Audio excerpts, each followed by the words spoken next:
Halo, selamat sore kawan jalan seluruh Nusantara. Sore hari ini saya akan ngebuka acara. Ini adalah sebuah rangkaian acara Travel Week kita menyebutnya, akhir pekan. Bahwa ini National Geographic Indonesia lewat saya Pejalan Bijak bersama teman-teman dari Ternate Heritage Society, kita membuat sebuah aventur daring atau berkelana secara daring ya.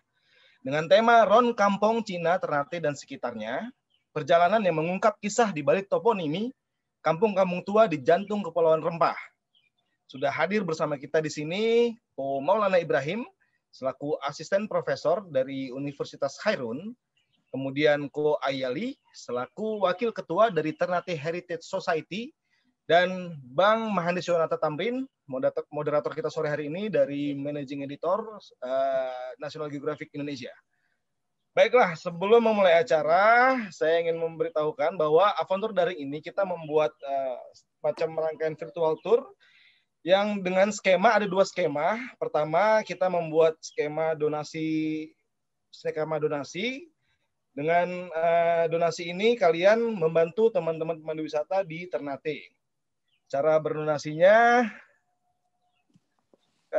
kawan jalan bisa lihat di layar, itu ada melalui rekening BCA atas nama Kautsar Sanjaya. Nanti kawan-kawan di sini juga bisa scan barcode-nya ya. Bisa di next. Oke, ini dia. Jadi donasi setulus hati itu program acara ini itu untuk membantu para pemandu wisata di Ternate lewat rekening BCA atas nama Kautsar Sanjaya di 14622188081. Nah, di sini kawan jalan bisa melihat ada scan QR code-nya, nanti bisa di-scan langsung. Bagi yang mau ingin berdonasi itu bisa tambahin mungkin angka 1 ya di akhirnya gitu ya. Oke, selain donasi, kita juga membuka merchandise dengan bertuliskan To Taat Toma Dodagi dalam bahasa Ternate yang artinya sayap jalan bijak. Nah, ini kita buka PO ini dari sekarang sampai 18 Maret. dengan harga 150.000. Selain mendapatkan kaos, kawan jalan juga mendapatkan masker, gratis masker. Lewat narahubung kami, IIN di 0852 4193 6764. Jadi pesan seperti ini nih, kita kemarin bikin bersama teman-teman di Lombok, namanya Tiang Pelampak Solah. Kaosnya seperti ini, keren. Baiklah, sebelum memulai acara saya ingin membacakan tata cara Aventur Daring sore hari ini. Tata cara Aventur Daring, kegiatan ini tuh akan direkam. Fitur berbicara pada peserta akan dinonaktifkan hingga waktu yang ditentukan. Nah, peserta diperkenankan bertanya pada sesi tanya jawab dengan cara raise hand atau chat. Oke, langsung saja untuk mulai acara saya akan memanggil Bang Mahandis Yuwanata. Bang Iwan, silakan. Ya, terima kasih Bang Fai. Selamat Oke, sore kawan-kawan di penjuru Indonesia. Senang sekali kita bisa ketemu lagi ya di acara Aventur Daring. Ini seri Aventur Daring Merapah Rempah. Jadi ada kaitannya dengan kampanye National Geographic Indonesia selama 2021 ini, yaitu Merapah Rempah. Jadi menjelajahi cerita rempah. Ya, kita punya tujuan sebenarnya membangkitkan kesadaran buat kita sendiri ya tentang bahwa kita ini bagian dari cerita rempah ya, cerita wewangian surgawi. Jadi harapannya kita sebagai orang Indonesia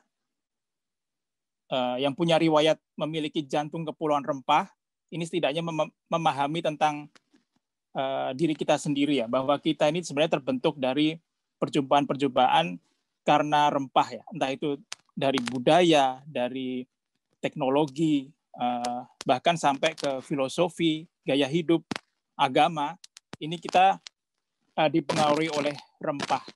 Nah, sore ini sebenarnya kita memulai perjalanan dari timur ya, karena ini Aventur Daring Merapah Rempah yang pertama.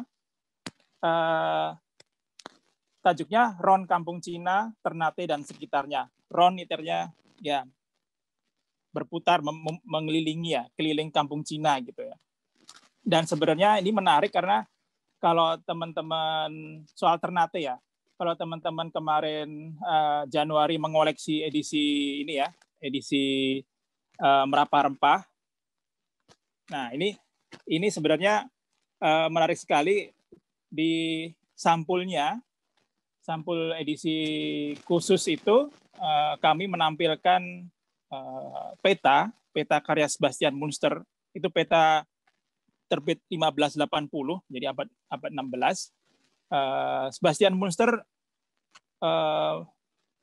membuat peta ini berdasarkan berita-berita dari Ptolemeus ya, filosof Mesir gitu, yang pada abad kedua sebenarnya sudah mencoba membuat sebuah peta dunia, tapi memang belum sempurna ya, karena Ptolemeus tidak sampai ke Nusantara, tidak menjelajah, tapi dia mendapatkan berita dari orang-orang Arab gitu yang sampai pada dia. Nah, si Münster ini membuat peta berdasarkan cerita dari Ptolemeus, tapi juga kabar-kabar terakhir dari Portugis ya, karena peta waktu itu sangat rahasia sehingga terbitnya pun tidak luas gitu aja, hanya kalangan tertentu dan terbatas. Nah, di petanya Sebastian Münster yang bentuk Indonesia ini belum seperti sekarang ya, masih hanya mungkin kelihatan besar, mungkin Sumatera ya, Taprobana, kemudian Borneo atau Brunei, kemudian sebagian Jawa dan beberapa pulau-pulau kecil di Indonesia Timur yang di situ tersebut Taranate. Nah, ini menarik sekali bahwa Taranate atau yang kita kenal sekarang sebagai Ternate ini sudah disebut oleh para penjelajah samudra ya sebagai jantung kepulauan rempah, karena cerita-cerita rempah ini pasti akan bermuara sampai ke Ternate. Nah, hari ini kaitannya dengan Imlek. Kita ingin mengajak kawan-kawan pejalan semua untuk ke kampung Cina ya, karena ada kaitannya dengan Imlek gitu ya.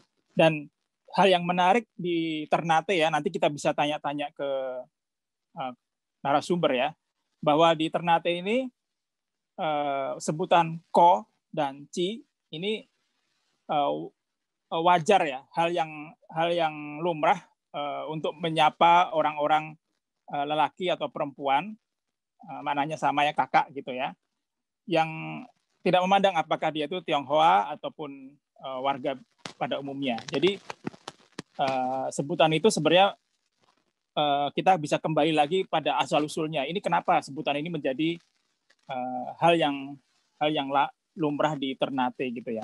Dan satu lagi, di Ternate ini menariknya beda dengan kawasan Indonesia lain. Kalau Aufsir Cina, kapitan Cina di Indonesia kan sudah hilang pada akhir Hindia Belanda ya. Tapi di Ternate, kapita Cina ini masih ada sebagai pemuka adat untuk masyarakat Tionghoa di Ternate, dan kedudukannya berada dalam naungan Sultan Ternate. Nah, kita akan memperkenalkan narasumber kita ya untuk hari ini. Saya panggilkan, ini kawan lama saya, Ko Maulana Ibrahim. Selamat sore, Ko Maulana. Selamat sore. Assalamualaikum. Waalaikumsalam. Senang sekali dapat kabar dari Ternate. 5 tahun lalu saya ketemu Ko Maulana di Ternate gitu ya.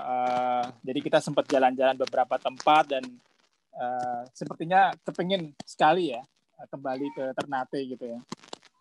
Ya, tapi karena masa pandemi, nah ini mungkin masa pandemi ini juga kita menahan ya, mungkin berpergian, tapi setidaknya yang bisa kita lakukan sekarang adalah bagaimana kita bisa membantu teman-teman yang ada di daerah mengupayakan kerja-kerja kebudayaan, pelestarian budaya, maupun dengan ini ya, swadaya masyarakat, kita dukung komunitas, kekuatan komunitas. Nah, di sini kita acara ini dibangun atau dibentuk supaya bisa menghubungkan teman-teman yang ada di kawasan di daerah gitu ya dengan teman-teman lainnya di Indonesia, sehingga bisa saling dukung gitu. Jadi makanya tadi Bang Faisal mencoba membuka donasi untuk teman-teman di Ternate, sehingga kegiatan Ternate Heritage Society ini bisa didukung oleh teman-teman lainnya di seluruh Indonesia. Nah, selain Ko Maulana, ini ada Ko Ayali. Selamat sore, Ko Aya. Selamat sore. Ya. Nah, kalau Ko Maulana tadi adalah asisten profesor di Universitas Khairun ya. Jadi dosen inilah arsitektur ya, Departemen Arsitektur di Universitas Khairun. Jadi nanti kita akan banyak dengar cerita Ko Maulana tentang arsitektur, sejarah arsitektur. Nah, kalau Ko Ayali ini dia wakil dari wakil ketua Ternate Heritage Society. Jadi yang akan mengantarkan kita belusukan di kampung-kampung tua di Ternate. Begitu. Nah, Ko Maul, saya mau nanya nih, kan istilah Taranate itu di petanya Sebastian Munster itu sudah disebutnya. Sebenarnya mulai kapan sih sebutan Ternate ini mulai ada gitu ya? Mungkin Ko Maulana bisa cerita sedikit sebelum kita mulai jalan-jalan. Oke, sedikit aja ya. Karena yang asik sebenarnya jalan-jalannya nih, Bang. Iya. Terima kasih semuanya sudah berkumpul di sini. Kalau pengen tahu cerita istilah Ternate, Sebastian Munster tadi udah gambar di petanya abad ke berapa? 14 ya? 14 atau 15? 16. 1580. 1500-an udah muncul istilah itu. Itu juga tidak keliru sebenarnya. Karena sepanjang yang kita pelajari dari beberapa referensi sejarah, istilah pulau kecil ini nama awalnya kan Gapi, sehingga lebih dikenal dengan Limau Gapi atau Pulau Gapi. Kemudian berubah menjadi Ternate ketika ada perpindahan ibu kota. Jadi ada dua versi cerita. Ada cerita menurut tradisi lisan atau cerita legenda, jadi berpindah dari atas ke bawah, dan ada menurut pergerakan ibu kota dari sisi ilmu arsitektur dan penataan kota. Karena kalau kita baca secara tekstual Ternate atau Tarnate, biasanya orang di sini, orang lokal juga bilang Tarnate, nyambung sekali dengan bahasa lokal asli, yaitu Tara no Ate. Jadi ada perintah dari tempat tinggi ke tempat rendah, ke bawah untuk memikat atau mengatur atau menghimpun. Jadi, lebih dekat ke mengatur dan memikat, sehingga di kalangan peneliti sebenarnya lebih cenderung ke versi kedua, bahwa inilah sesungguhnya perintah ibu kota itu berpindah. Ibu kota itu jangan dibayangkan ibu kota seperti sekarang kita ya. Pusat pemerintahannya yang tadinya ada di puncak gunung, kemudian bergeser ke pesisir di Pulau Ternate bagian selatan. Nah, sejak itulah kita kenal. Tapi kita tidak punya data yang pasti itu tahun berapa istilah Ternate atau Taranoate yang berkembang jadi Ternate itu muncul. Kurang lebih seperti itu. Baik, oke. Terima kasih, Ko Maul. Nah, sebelum kita mulai ya, sebelum Ko Ayali mulai, ini saya mau menyapa dulu teman-teman kawan jalan ya, yang berada di sini ada di Pontianak, dari Malang, Medan, dari Ternate sendiri, Makassar, Jakarta, Solo. Nah, ini kayaknya udah mulai banyak ya mewakili penjuru Indonesia ya. Baik, oke, Ko Ayali, silakan ya, kita mulai jalan-jalan ya. Mari, Ko Maul. Siap. Ya. Oke, kita jalan. Ya.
Subah, Sesalam.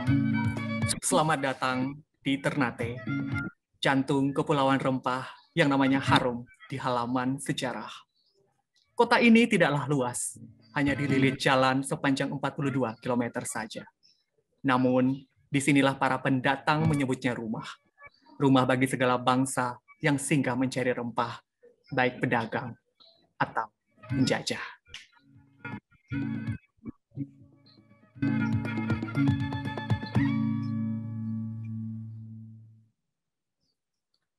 Kawan pejalan, saya Aya dari Ternate Heritage Society.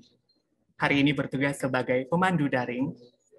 Kita akan bergeser ke utara dari video ini untuk menyusuri Gang Habib 1 di kawasan Pecinan atau di Kampung Cina Ternate.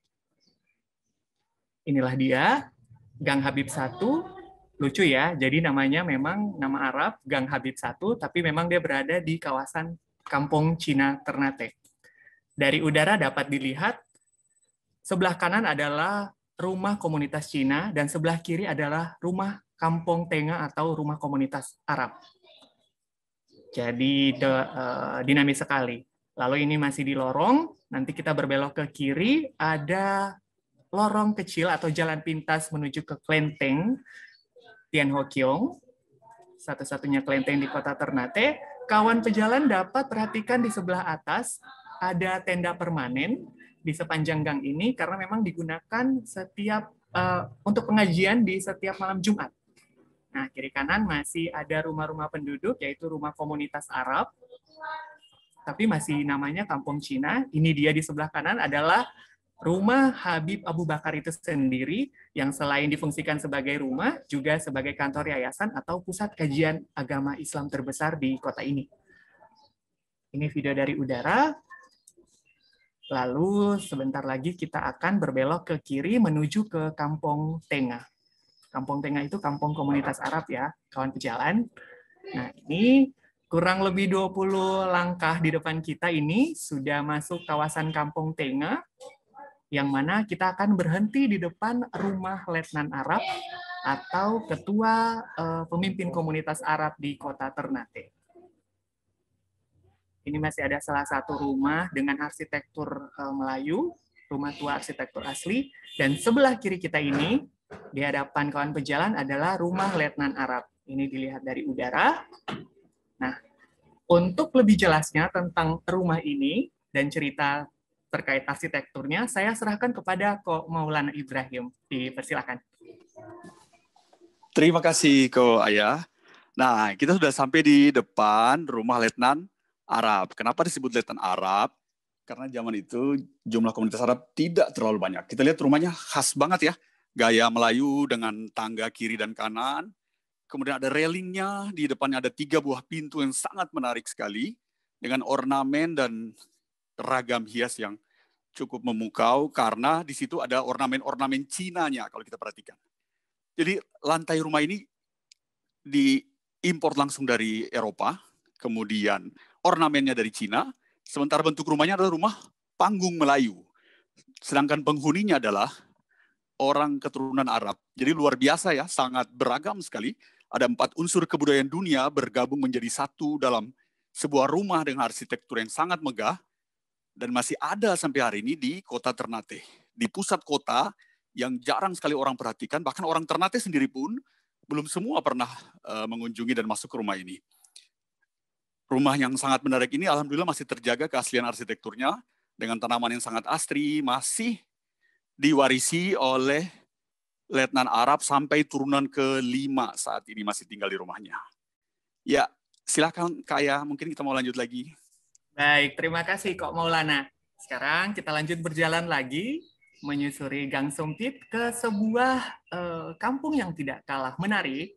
Tapi ini kawan pejalan masih bisa lihat, masih bisa diperhatikan kiri dan kanan rumah-rumahnya dengan arsitektur yang masih asli dan masih dihuni oleh keluarga kampung Arab itu sendiri.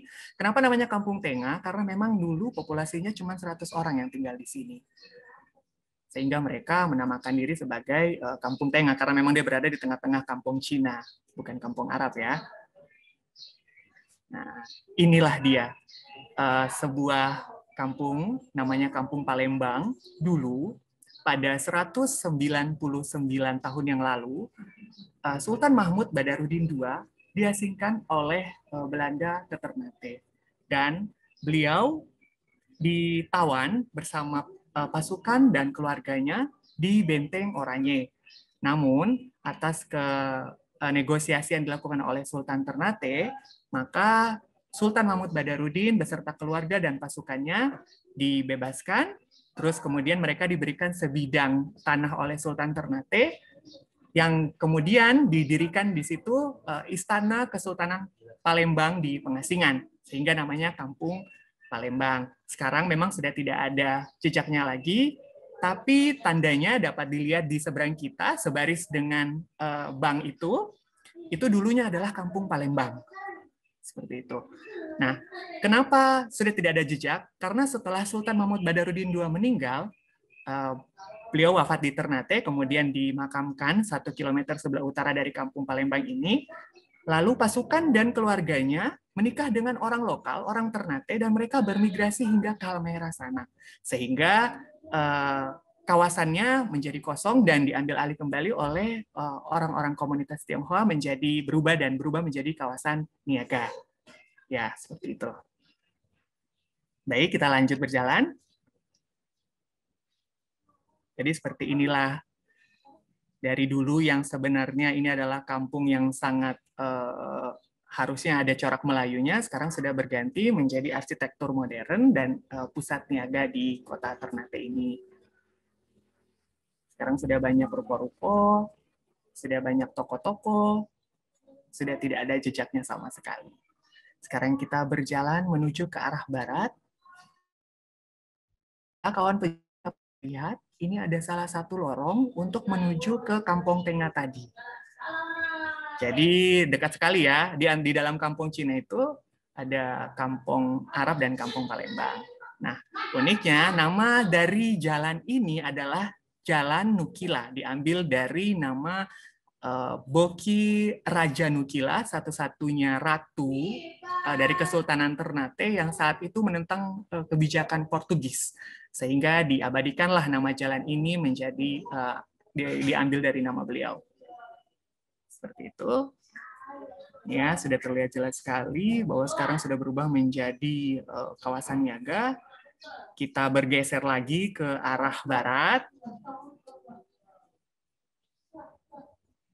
Berjalan terus. Nah, walaupun sudah banyak gedung modern, tapi kawan pejalan dapat perhatikan di ujung sana, di sebelah kanan kita, di seberang, ada salah satu gedung dengan arsitektur yang masih asli, namanya Toko Sidodadi. Toko Sidodadi ini menarik karena punya sejarah yang panjang dan pernah menjadi basis penting atau pernah memainkan peran penting di dalam kota ini. Kita berjalan sedikit. Nah, sekarang ini menjadi perempatan yang sangat sibuk ya di kota ini, di kota Ternate untuk hari ini. Saya akan menyerahkan kembali kepada Ko Maulana Ibrahim untuk bercerita lebih detail tentang perempatan ini. Ya, kawan pejalan, kepada Ko Maulana saya persilahkan. Syukur dofu Ko Ayah. Nah, kita udah sampai di perempatan. Di perempatan yang cukup besar ini, kawan pejalan bisa lihat ya di depan kita. Ada sebuah toko tua, modelnya tuh model ruko, jadi rumah toko, bawah toko, atas rumah. Sebagaimana ruko-ruko yang ada di kampung atau pecinan lainnya, tapi unik sekali, arsitekturnya masih sangat khas. Sementara di ujung jalan yang di depan kita ini, ada sekolah Cina dan sekolah Eropa. Di bagian timur ini, ini timur ya, bukan barat ini bagian timur, ada bekas pasar. Di sini dulu ada pasar besar banget, besar sekali pasarnya, tempat berkumpul semua orang dari berbagai macam etnis, dari seluruh Nusantara maupun dari luar, dari Eropa, dari dalam dan luar. Nah, di pasar inilah digunakan bahasa Melayu sebagai lingua franca atau pengantar bahasa pergaulan di pasar. Itulah kenapa orang Ternate sehari-hari kita ngomongnya tuh bilangnya bahasa pasar. Kalau dalam dunia akademis itu disebut bahasa Melayu Ternate. Sebagaimana ada juga bahasa Melayu Gorontalo, bahasa Melayu Ambon, bahasa Melayu Bacan, dan seterusnya. Nah, bahasa Melayu itu lahir dari pasar ini, dari perjumpaan berbagai macam etnis yang ada di Ternate. Sejak abad ke-17 pasar ini mulai hidup, dan sekarang tinggal sisanya aja jalan dan sebuah pertokoan kompleks modern yang dibangun persis di sekitar pasar tua yang dimiliki satu-satunya di Ternate pada masa itu. Tapi masih ada juga sih sebenarnya satu pasar tua, itu di daerah Kesultanan. Tapi yang ini lebih Populer karena dia dikunjungi semua etnis yang hidup di Ternate. Kita lanjut lagi kayaknya deh, biar lebih seru kita belok kiri kayaknya nih. Silakan Ko Ayah. Sukordofu Ko Maulana.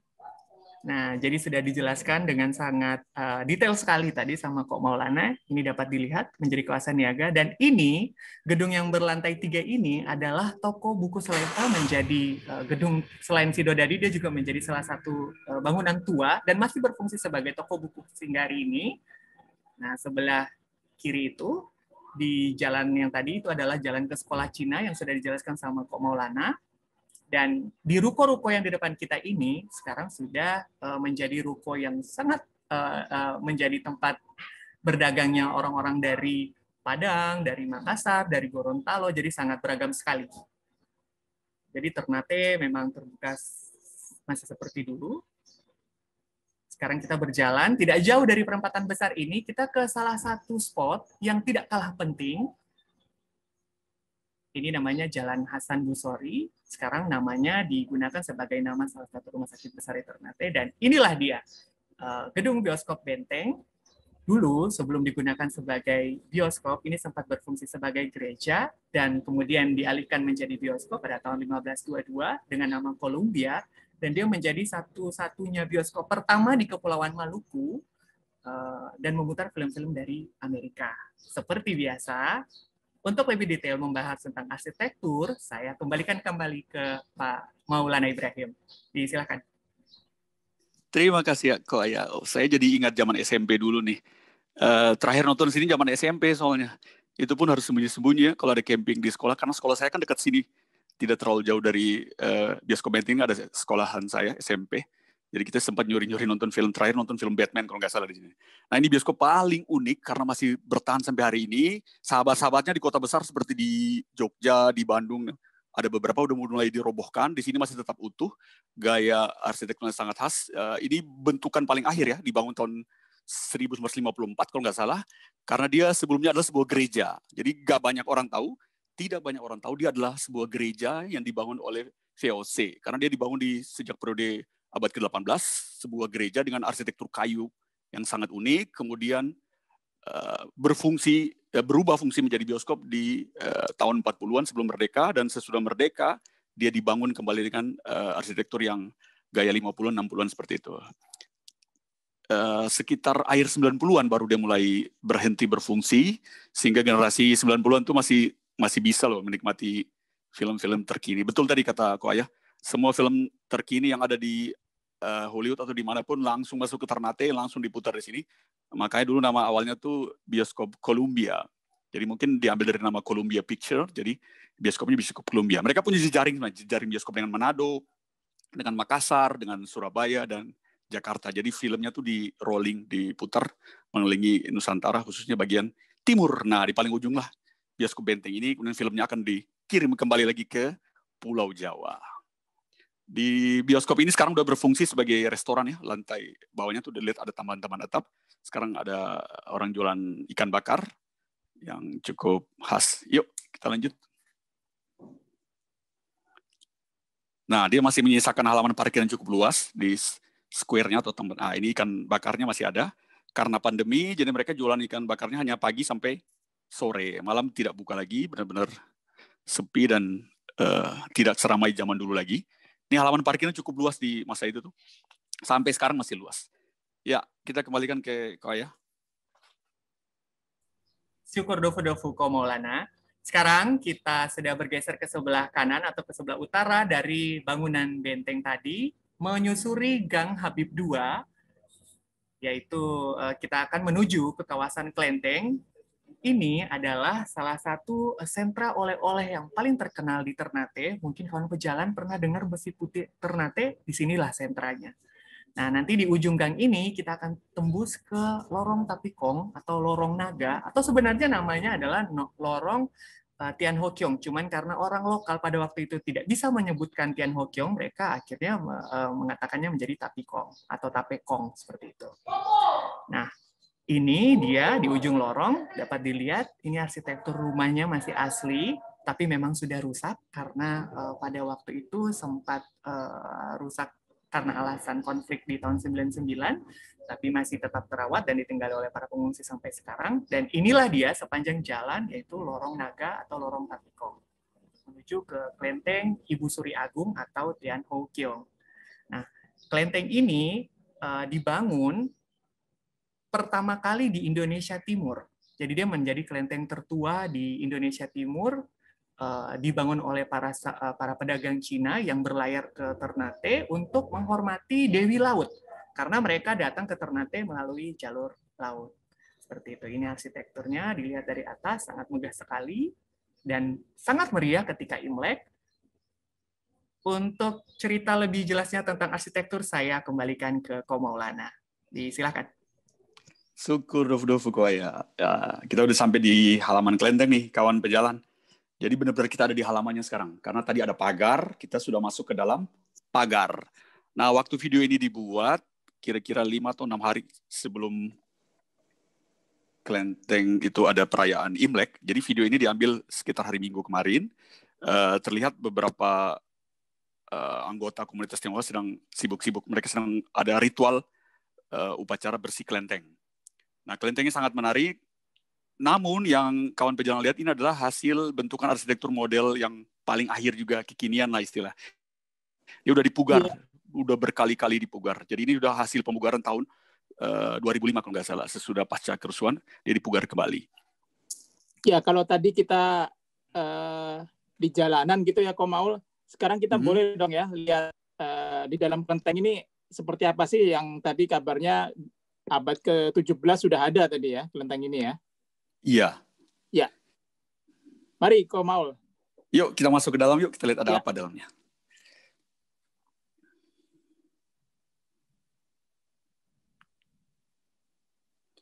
Nah, saat ini kelentengnya berada benar-benar di tengah-tengah perkampungan Cina, atau orang Ternate bilangnya kampung Cina, hanya dikasih pagar yang ada besinya di depan, kemudian diberi gapura sebagai penanda. Jadi ketika orang mau masuk ya lewat di gapura ini, satu-satunya pintu masuk utama. Dia juga punya pintu samping dengan susunan batu yang masih asli, sekitar abad ke-19, masih ada dinding aslinya di sisi utaranya. Kita lihat dalamnya yuk.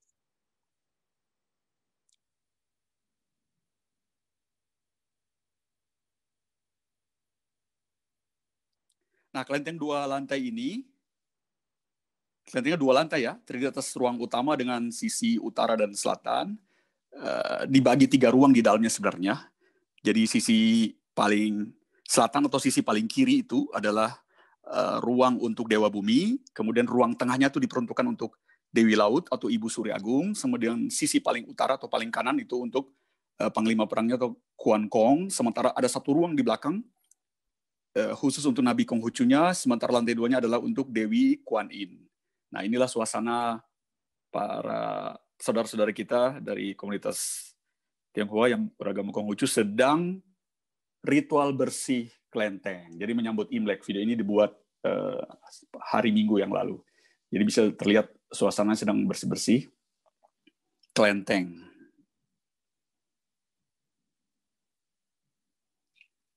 Nah, ini hasil bentukan baru ya, 2005, dibuat dengan mencoba mengikuti bentuk lamanya. Namun dokumen-dokumen arsip lama belum kita temukan, karena aslinya ada dari kayu sebenarnya. Ini sudah dibangun kembali dengan bentuk-bentuk dari beton dan atap seng dan seterusnya, menyesuaikan dengan kondisi Ternate saat itu ketika dibangun. Jadi ini menghadap ke laut ya? Iya, betul sekali. Ya. Kelentengnya menghadap ke laut, membelakangi gunung. Jadi tadi kelihatan sekali gunung api Gamalama, di depan ada laut.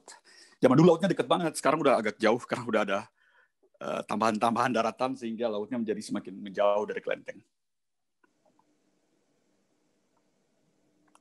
Kita kembalikan ke Ko Ayah aja nih, kayaknya seru nih. Silakan Ko Ayah. Syukur Dofu Ko Maulana. Baik, sudah dijelaskan tadi dengan sangat padat sekali oleh Ko Maulana. Jadi selain berfungsi sebagai tempat ibadah, kelenteng ini juga berfungsi sebagai kantor Majelis Tinggi Agama Konghucu Indonesia untuk Maluku Utara ya. Nah, kawan pejalan, saya ingin meyakinkan kawan pejalan kembali bahwa Kampung Cina ini sangat lengkap. Di dalamnya ada kampung Arab, ada kampung Palembang, dan untuk meyakinkan itu kita punya buktinya nih. Ayo, videonya kita geser sedikit, kita boleh jalan, lihat dari udara. Jadi, bergeser ke arah utara, dari atas kelenteng ini dapat terlihat dengan jelas sebuah masjid, yaitu Masjid Agung Mutakin atau Masjid Komunitas Arab. Lalu di utara sedikit itu adalah Benteng Oranye. Di benteng inilah Sultan Mahmud Badarudin II ditahan. Nah, itu dia. Jadi kita sudah sangat jelas sekali bahwa Ternate sangat terbuka sejak dulu dan sangat menjunjung tinggi toleransi. Dan saya sebelum menutup ini semua, saya ingin membacakan satu dola bololo atau nasihat para tetua orang Ternate kepada para kawan pejalan sekalian. Ino fomakatinjinga, doka gosora sebualawa. Omdoro yomamote, fomaku dodaru, fomaku dudara. Mari kita bertimbang rasa seperti pala dan fulinya. Masak bersama, jatuh bersama. Seperti kasih dan sayang. Selamat Imlek tahun 2021. Saya Ayah dari Ternate Heritage. Terima kasih. Syukur dofu-dofu. Syukur dofu-dofu, Ko Ayah dan Ko Maul. Ya, ini sebelum ke tanya jawab ya. Silakan. Ya, sebelum ke tanya jawab mungkin saya mau bertanya dulu nih ke Ko Maulana. Yes. Siap, Ya. hadir. Ko Maul, ini terkait dengan tadi jalan-jalan kita ya. Menarik sekali, kampung Cina di Ternate ini, di dalam kampung Cina ada kampung Arabnya gitu ya, dan ada kampung Palembang juga, dan mungkin agak 500 meter dari situ ada kampung Bugis atau kampung Makassar juga ya. Ini berbeda sekali kenampakannya kalau kita di kota-kota di Jawa ya, atau di beberapa kota yang dalam naungan VOC biasanya kampung-kampung ini terpisah agak jauh, tapi di Ternate ini bisa kampung Makassar bisa dekat dengan kampung Cina, bahkan di kampung Palembang pun berada di dalam kampung Cina. Ini ditanya bagaimana nih, Ko Maul? Nah, menarik sebenarnya waktu kita temukan fenomena seperti ini. Saya lahir dan besar di kota dan di pulau ini, jadi ketika saya mengalaminya sehari-hari, saya anggap itu biasa. Nah, ketika saya mulai belajar arsitektur dan saya mulai meneliti, baru saya terkaget-kaget, kok dia luar biasa gitu. Biasanya seperti itu sih manusia pada umumnya. Apa yang kita lihat setiap hari, pantai yang kita nikmati setiap hari, kan kita anggap biasa nih. Nanti para kawan pejalan yang dari luar yang kasihan dari mau ke pantai harus 12 jam, kali ke Ternate, dari hotel langsung nyembur ke laut, pasti terkaget-kaget dan luar biasa pantai. Padahal orang Ternate anggapnya biasa aja, anak sekarang B aja. Jadi cuman berapa langkah laut. Nah, itu yang saya alami dulu ketika saya kan waktu saya SD kan di samping masjid yang tadi tuh. Kelenteng masjid sebelahnya tuh SD sekolah saya. Kayaknya sekolahnya Ko Ayah juga di situ. Kita satu alma mater kayaknya. Jadi tetangga sama Benteng Oranye itu. Jadi setiap hari kita mainnya di situ dan anggap biasa. Ketika kita teliti, baru kita tahu ternyata dia luar biasa. Luar biasanya apa? Karena hampir semua fenomena pecinan dimanapun di seluruh dunia, di luar negeri kan terkenal Chinatown. Chinatown di Los Angeles, Chinatown di Singapura, Chinatown di London. Sangat inklusif ya. Ada gerbang. Eksklusif sekali, ada gerbang tertutup. Kalau kita nonton film kan, ada gangster-gangsternya segala macam. Sangat sesuatu banget lah. Tapi ketika kawan pejalan datang ke Ternate, mana pecinannya, mana kampung Cinanya, jadi samar-samar, jadi kabur istilahnya. Kalau dalam dunia arsitektur kita bilang bentuknya tuh agak abstrak gitu, karena tidak ada gerbang masuk ke kampungnya, kemudian tidak ada pembatasan yang jelas antara kampung Cina dan kampung komunitas yang lain. Itulah kenapa ada nama kampung orang Ternate itu pakai dialek, bang, ngomongnya tengah itu di sini bilang Tenga, jadi E-nya lebih, itu baru kelihatan orang Maluku tuh, kampung Tenga. Jadi kalau kita bilang kampung tengah, itu ketahuan itu bukan orang Maluku. Nah, kenapa disebut kampung Tenga? Karena memang dia ada di tengah. Jadi dia dikelilingi oleh kampung-kampung yang seperti udah jelasin Ko Ayah tadi tuh. Mungkin tadi terlewat di samping kampung tengah itu bagian selatan dan agak ke utara ada kampung Nasrani. Nah, menarik, ada beberapa komunitas itu dikumpulkan berdasarkan ada 2 penggolongan permukiman. Pertama berdasarkan etnis, kadang-kadang yang bikin Belanda ya, karena itu ada Benteng Oranye sebenarnya ceritanya ini. Jadi ketika 1606 VOC mulai bangun Benteng Oranye, disitulah mulai bangun tuh kampung-kampung di sekitarnya untuk menjaga politik kultur stenselnya tuh. Sebenarnya saya mohon maaf nih kalau suara saya kurang bagus karena di sini mulai hujan deras nih. Masih Jelas, bisa dengar jelas suara saya? kok. Jelas. Oh ya. Ya, aman. Ada malum ya, ini kita di outdoor nih biar sirkulasi udaranya bagus. Malum lah masih pandemi jadi. Nah, si Belanda ini pinter membagi-bagi jatah ruang. Jadi ruang-ruang kehidupan tuh dibagi-bagi antara orang Cina, orang Makassar, orang Melayu, semua dibagi-bagi sehingga muncullah istilah-istilah kampung seperti itu. Ada kampung Makassar, ada kampung Melayu bahkan, tapi namanya udah mulai hilang. Sekarang namanya menjadi Melayu Cim. Masih ada tuh lingkungan Melayu Cim, Kelurahan Makassar Barat. Kemudian yang sudah hilang tuh kampung Palembang karena sudah tidak ada penghuninya mungkin, tapi namanya masih di kalangan orang tua tuh masih tahu. Kalau anak muda udah nggak tahu lagi kampung Palembang itu ada di mana. Nah, menjawab pertanyaannya terlalu panjang, kalau versi singkatnya ya karena dia pulau kecil, kota pulau kecil, jadi berbaur, saling membutuhkan satu sama lain. Tidak boleh inklusif, tidak boleh tertutup, harus ada keterkaitan satu sama lain. Ya, ya mungkin itu yang seperti filosofi Tara Onate tadi ya, yang kembali turun dan perbaiki ya. Tadi ada perintah dari Kesultanan kan, waktu itu ada perintah untuk mendatangi pesisir karena banyak pedagang-pedagang dari luar Ternate, pedagang asing, dan keterbukaan itulah mungkin yang membawa nuansa kampung-kampung itu menjadi kampung yang lebih inklusif ya, tidak terlalu eksklusif. Saya pikir seperti itu semangatnya ya. Iya, betul. Jadi itu hasil kesimpulan dari beberapa peneliti sebelumnya. Mereka meneliti dari kata Taranoate itulah kenapa orang sini begitu terbuka dan bisa menghimpun begitu banyak etnis, karena ada perintah dari orang yang ditaati, entah itu kita menyebutnya sesuatu yang ada di atas, yang supernatural atau yang punya power yang lebih besar untuk memerintah ke anak cucunya untuk mengatur kotanya. Jadi kota ini benar-benar dibangun lewat perintah untuk mengatur pesisirnya, sehingga jadilah kota pesisir dan kota dagang. Ya, baik. Ini ada beberapa pertanyaan. Coba akan saya bacakan ya. Tiga penanya dulu deh.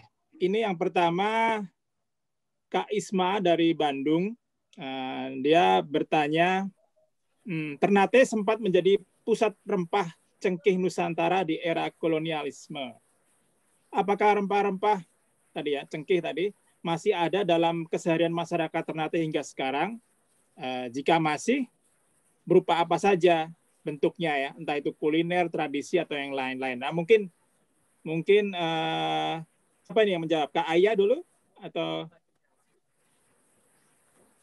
ini pertanyaan dari Kak Isma Bandung ya. Saya langsung jawab aja ya.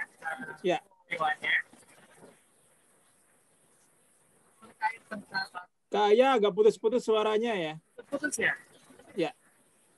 Karena hujan kayaknya nih. Hujan di sini lumayan deras. Oke. Ya. Saya boleh bantu kalau suara kayak masih putus-putus.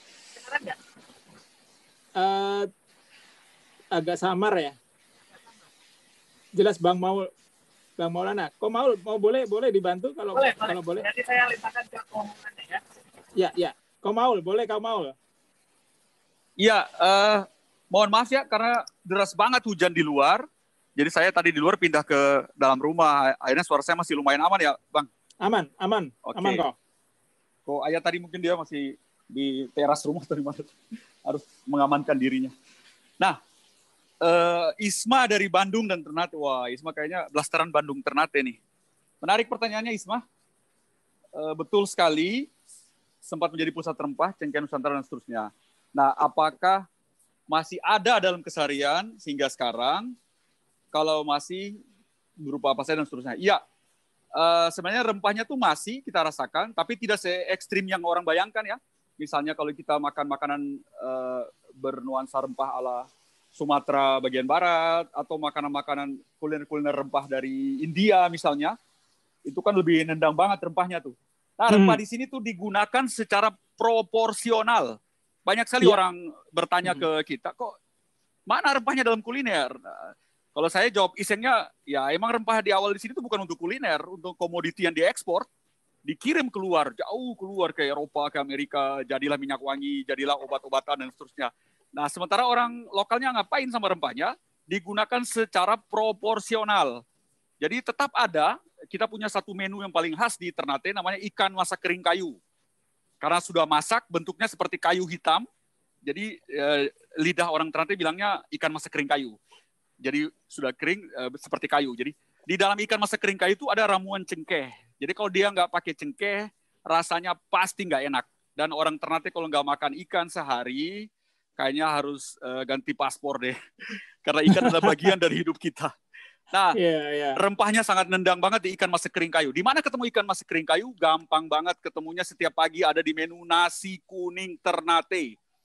Itulah yang membedain, yang bikin beda nasi kuning Ternate sama nasi kuning Manado misalnya. Di Manado ikannya disuir-suir, di Ternate ikannya utuh. Sehingga itu ikan masak kering kayu tuh di Ternate dan sekitarnya, Ternate, Tidore, Jailolo dan sekitarnya, nasi kuningnya khas tuh ada ikan masak kering kayu dengan bumbu rempahnya sangat nendang sekali.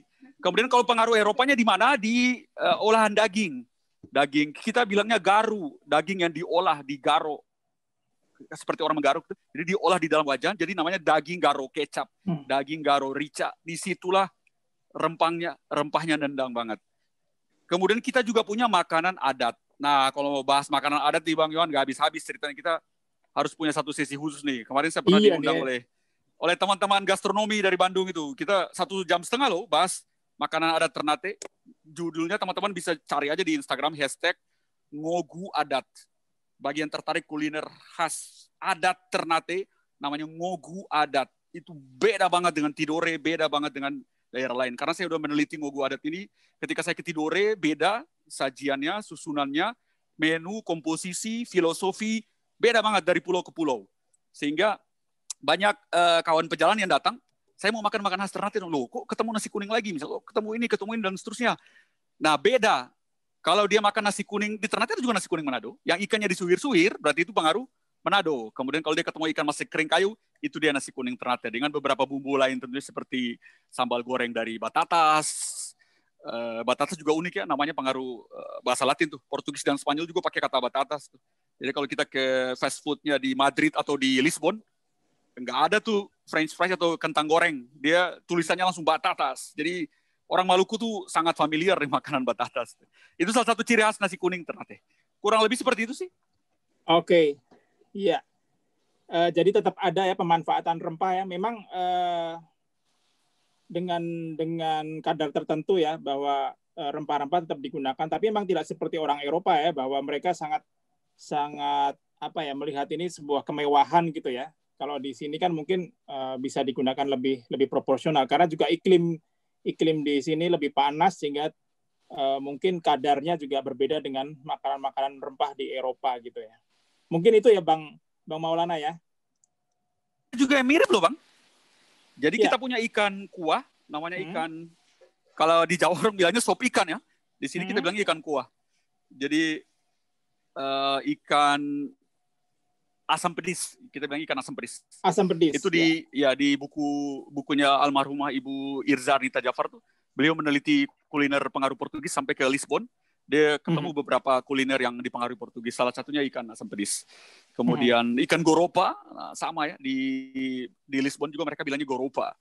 Jadi kalau kita lihat menu-menu di Lisbon sama di Madrid tuh, bagi orang Ternate udah nggak kaget tuh. Karena ada beberapa ikan yang namanya sama, ada beberapa sayuran yang namanya sama, bahkan beberapa teknik pengolahannya juga sama. Yang unik adalah cara penyajian dan waktu penyajiannya sangat berbeda.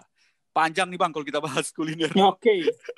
Ya, nanti soal makanan juga perlu disiapkan makanan benerannya ya Bang ya, biar lebih hidup gitu ya. Siap.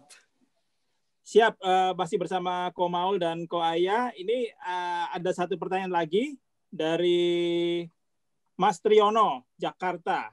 Ya, sejak kapan nama jalan menggunakan tokoh Arab atau Muslim tadi ya, mengingat beberapa tempat masih menggunakan bahasa Portugal atau Spanyol seperti Pasar Bastiong ya, itu kan penanda sebuah arsitektur ya, benteng ya, menjadi toponimi. Nah, siapa yang akan menjawab nih? Komaul atau Komaul mungkin Saya ya? boleh Karena lebih ke bantu. tata kota nih. Oh ya boleh. Ya. Komaul aja. Nanti Ayah nambahin, Ayah juga jago Boleh, nih kalau boleh. jawab-jawab soal nama nih. Oke, ya. Nanti nambahin aja. Boleh, siap.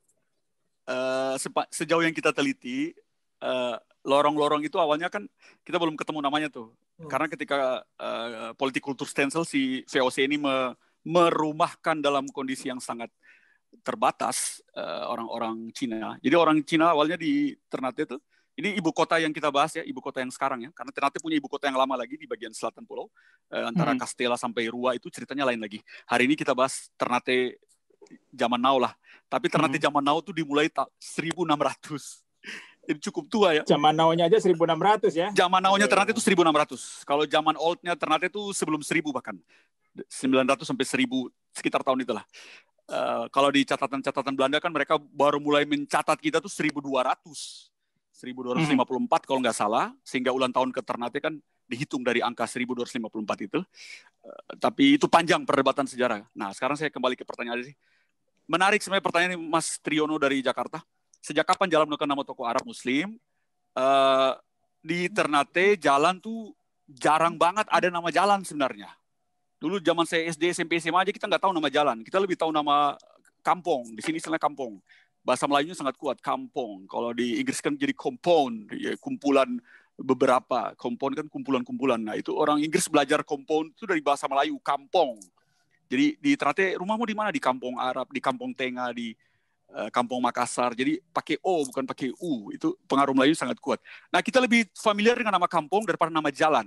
Nama jalan baru muncul belakangan sesudah Indonesia merdeka dan sesudah kita jadi kota misalnya. Zaman dulu aja nama kelurahan kita tuh pakai huruf, pakai letter, kelurahan letter A, letter B, letter C dan seterusnya.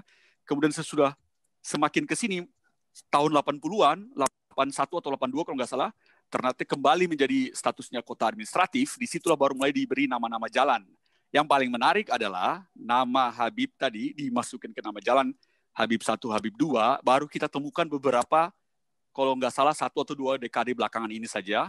Karena ada Habib Abu Bakar yang sangat berpengaruh di komunitas Arab zaman sekarang, yang paling berpengaruh, tadi sudah dijelaskan oleh Ko Ayah, bikin pengajian rutin, paling banyak membantu kaum duafa, paling banyak kegiatan sosialnya. Jadi kalau bulan Ramadan di situ tuh, setiap hari orang buka puasa di situ. Makanya tendanya nggak dipindah-pindahin tuh karena saking rutinnya bikin pengajian. Itu uniknya, di kampung Cina ada pengajian orang Arab. Berbaur menjadi satu. Di tetangga-tetangga depan itu orang keturunan Cina, namanya apa? Peranakan semua tuh. Tapi acaranya pengajian. Hampir setiap hari kalau bulan puasa, buka puasa di situ.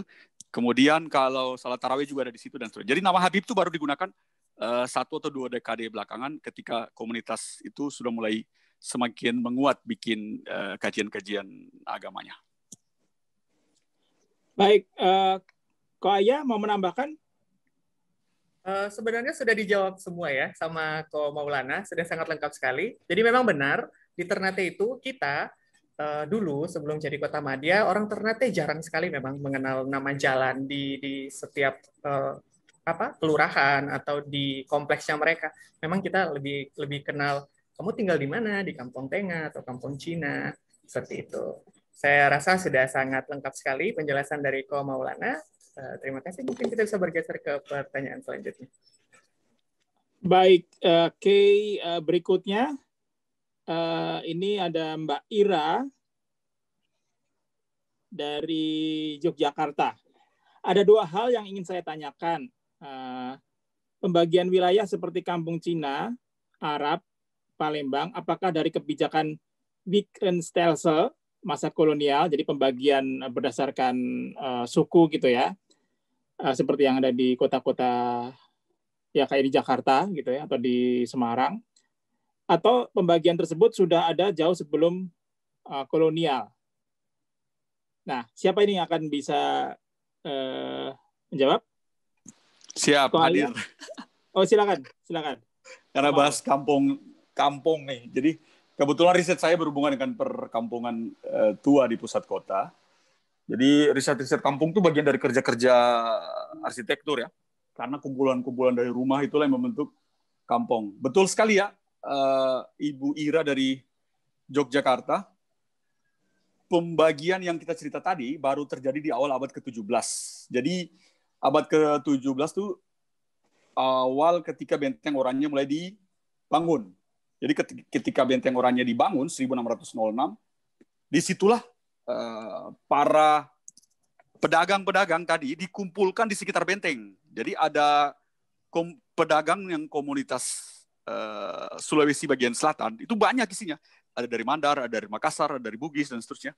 Mereka dikumpulkan di satu kelompok, bahasa Inggrisnya itu square, jadi quarter. Jadi kota itu dibagi-bagi, seperti orang membagi martabak, atau ketika kita makan pizza, dipotong-potong, dikasih penggal-penggal. Di bagian utara Benteng Oranye jatahnya rekan-rekan dari Sulawesi bagian selatan. Namun karena yang paling banyak adalah orang Makassar, sehingga dia diberi nama Makassar Square Quarter kayak gitu. Jadi bahasa lokal kita tuh Kampung Makassar. Kampung Makassar itu sampai hari ini namanya tetap Kampung Makassar. Jadi betul itu dibagi oleh VOC. Kota Ternate sekarang itu hasil bentukan VOC, kecuali pembagian adat di wilayah Suasio ke utara sampai ke Lilin Pulaunya lagi. Jadi yang VOC bagi itu hanya Kampung Makassar ke selatan sampai pelabuhan yang sekarang, sekitar pelabuhan residen itu. Kemudian dia berkembang sesudah VOC bangkrut 1799. 1 Januari 1800, ibu kotanya tetap di Ternate dengan nama Residen Ternate. Residen Ternate tahap awal tuh membawahi Manado, Gorontalo, dan Ambon. Makanya kawan pejalan nggak usah kaget-kaget ya. Bahasa Melayu Ternate itu mirip dengan bahasa Melayu Gorontalo, sedikit mirip dengan bahasa Melayu Manado, dan seterusnya. Mirip dari suku katanya, tapi logatnya benar-benar berbeda. Itulah karena dulu ibu kota residennya ada di Ternate. Awal 1800, semua berurusan dengan Belanda harus ke Ternate. Ada pelabuhan residen dan seterusnya. Jadi betul-betul memang dia dibagi ketika masa kolonial VOC di awal abad ke-17 tadi. Oke. Jadi ini karena VOC ya, dia membagi ya. Iya. Ya.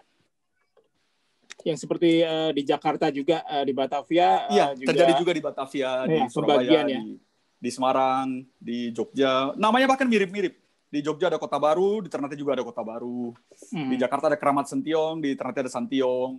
Ada beberapa toponimi kampung yang mirip-mirip namanya, karena memang yang membuat kampung itu ya orang yang sama. Iya, Kampung sama. Melayu juga di sini juga ada. Kampung Melayu ya, juga ada. Ya. Ya. Di Ternate tinggal nama lingkungan Melayu Cim. Tapi nggak banyak orang yang tahu tuh. Tapi masih ada. Dia berada di dekat pekuburan Islam. Di situ sampai sekarang masih disebut Melayu Cim. Dan disitulah asal muasal dibangunnya Benteng Oranye. Jadi Benteng Oranye itu datangnya belakangan.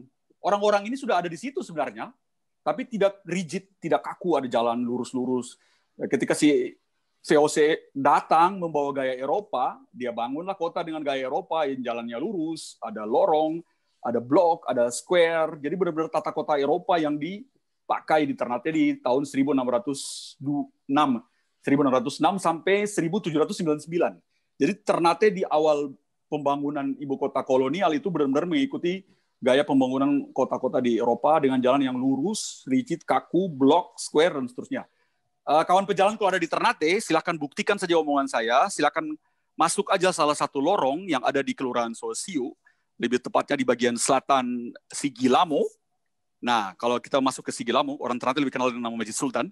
Sebelum ada bakso yang hits itu, ada perempatan kecil sekali, ada lorong di situ. Tengoklah ke arah kiri atau ke arah selatan.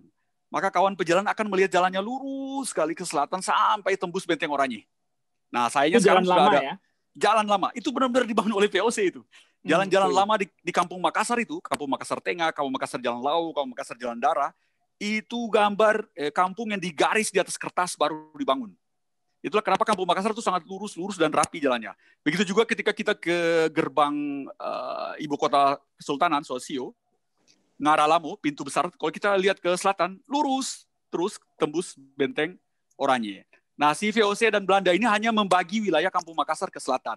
Ke utara dia nggak berani otak-atik, itu sudah ranahnya Kesultanan.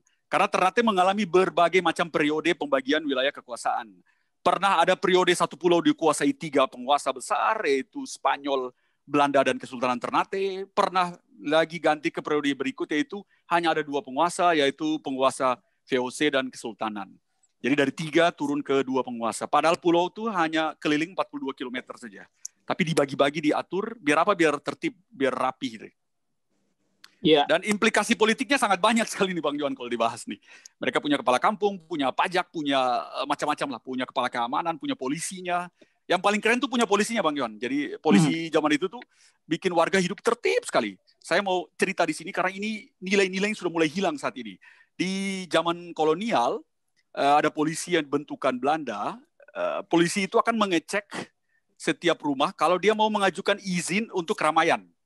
Jadi sesudah VOC bubar, jadi residen Ternate, di zaman residen Ternate itu ada kantor polisi, saya nggak hafal bahasa Belandanya.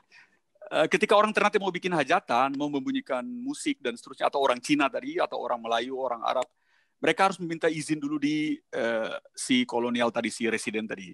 Nah ada sisi positifnya di sini yang kita mau sharing nih. Ketika surat itu masuk, jadi orang zaman dulu sudah terbiasa surat menyurat, maka si polisinya akan datang ke rumah yang punya hajatan, kemudian dia akan mewawancarai orang di sekitar rumah.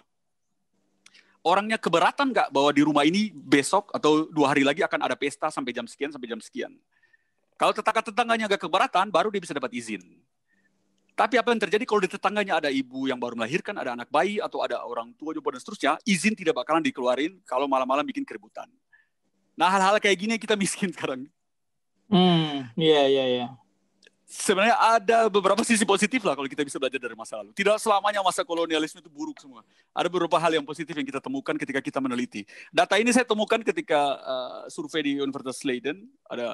Tapi saya lebih menemukannya ketika wawancara dengan orang tua-tua Ternate. Mereka dengan bangga bercerita, waduh kalau masih ada Belanda tidak sembarangan orang bikin pesta ini. Semua harus ada izin dan ketat. Tetangga semua diwawancarai. Kalau ada orang yang baru melahirkan, boleh pesta di siang hari, malam nggak boleh ada pesta. Kurang lebih seperti itu. Iya, saya juga mau bertanya sih, masih melanjutkan tentang ini karena kaitan sama Weekend Stelsel ya. Jadi tentang jabatan kapitan tadi ya. Kan tadi ada kapitan Arab, ada kapitan Cina ya. Yang di kawasan Indonesia yang lain, ya sudah tidak ada ini Komaul ya.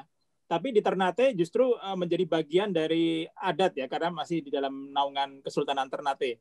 Nah ini boleh cerita, Komaul, fungsi dari Kapita Cina atau kepala pemuka kampung, pemuka adat tadi ya. Ini apa saja ya, Komaul ya? Fungsi zaman dulu tuh zaman now. Ya, dulu seperti apa, yang sekarang seperti apa? Waduh, sepanjang yang saya tahu aja ya. Karena saya sebenarnya bukan peneliti sejarah yang terlalu detail. Saya lebih banyak meneliti arsitektur kotanya. Jadi sejarah perkembangan kota. Dari sejak awal dibangun sampai hari ini. Ketika saya meneliti sejarah pembentukan kota Ternate, saya ketemulah komunitas-komunitas dan kampung-kampung itu dengan kepala-kepala kampungnya. Nah, awalnya memang dibentuk oleh VOC. Karena pangkatnya tuh benar-benar bahasa Belanda. Si komunitas Makassar kan bala di dalamnya ada orang Bugis, ada orang Mandar, ada orang Melayu bahkan. Tapi orang Melayu, Bugis, Mandar ini digabungkan ke dalam satu kampung yang dikasih nama Makassar. Karena orang Makassar lebih banyak jumlahnya. Mereka dikasih pangkat kepalanya tuh disebut Kapitein der Makassaresen. Itu kan bahasa Belanda banget tuh.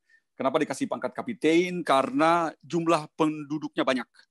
Jadi sejarah Kampung Makassar tuh betul-betul nyata ditulis di referensi yang kita temukan. 1668 Kampung Makassar didirikan. Kenapa angka 1668? Karena sebelum itu, atau beberapa bulan di tahun yang sama, terjadi pemberontakan besar-besaran di zaman Sultan Muhammad Nurul Islam yang melawan koloni tirani VOC. Jadi perjanjian dagang antara Kesultanan Ternate dengan VOC 1606, belum sampai 100 tahun, baru 60 tahun kemudian, sudah minta dirombak habis-habisan karena merugikan pihak Kesultanan dan warga negara yang lain istilahnya. Kaula Kesultanan, kaula itu merasa rugi. Karena monopoli yang begitu kuat. Jadi 1668 itu ada pemberontakan yang sangat besar sekali. Sultannya ditangkap, diasingkan ke Batavia. Ini cerita menarik sekali. Kalau kawan pejalan punya kesempatan masuk ke Kedaton Kesultanan Ternate, yang juga statusnya adalah Museum Memorial Kesultanan Ternate, di dalam Museum Memorial ini, di sisi ruang, kalau kita masuk dari depan, Bang Yohan, sebelah kiri, sekarang kemarin saya cek suratnya ada sebelah kiri. Kalau kita masuk dari belakang, dia ada di sebelah kanan, di sisi selatan. Orang Ternate bilang sebelah ke bawah, bukan sebelah ke atas. Jadi di sisi sebelah ke bawah itu atau sebelah selatan ada sepucuk surat yang ditulis oleh Sultan Muhammad Nurul Islam ditujukan ke istrinya di Ternate. Jadi dia menulis surat tulisan tangan dari Batavia ketika dia diasingkan di Batavia 1668 itu. Dan ketika dia diasingkan ke Batavia, disitulah gejolak tadi mulai redam, dan disitulah Kampung Makassar dibentuk. Karena kenapa? Paling pertama dibentuk Kampung Makassar. Karena orang-orang Makassar zaman itulah yang membantu Kesultanan Ternate untuk melawan VOC, yang memberontak. Paling terkenal sekali orang Sulawesi bagian selatan. Jadi mereka hampir dapat pangkat polisi kota di zaman itu oleh VOC. Karena kayak zaman sekarang lah ya Bang. Kalau ada hacker yang berani bisa nembus bobol kita, ya kita angkat dia jadi pegawai kita lah. Dikasih gaji, kapitennya dikasih gaji, dikasih rumah dinas, dikasih sumpah jabatan turun-temurun, Kapiten Makassar sampai hari ini. Sampai hari ini kita masih temukan tuh Kapiten dari Makassar Resen. Apa yang terjadi ketika Belanda keluar? Oleh Kesultanan jabatan ini diakui juga. Ada dua versi. Ada versi yang memang sudah diakui sebelum Belanda, dan ada versi yang diakui ketika Belanda keluar. Jadi atau bersamaan dengan ada Belanda.